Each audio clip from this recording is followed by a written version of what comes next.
এখানটায় এই যে মাংসের পকোড়া ভাজা হচ্ছে, যেগুলো সব মাংস মাখাই করা রয়েছে। আর এই যে মাংসের পকোড়া ভাজা হচ্ছে, দেখতেই পাচ্ছ। এই মাংসের পকোড়া ভাজা হচ্ছে, আর ওই যে ওখানে ভেজে রাখা হয়েছে। এখানে ওই যে মাংসের পকোড়া,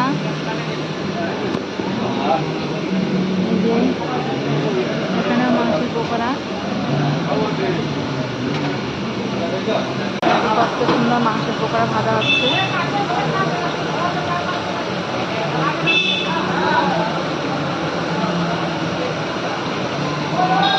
এই দিদি ভাই ভাজছে মাংসের পকোড়া।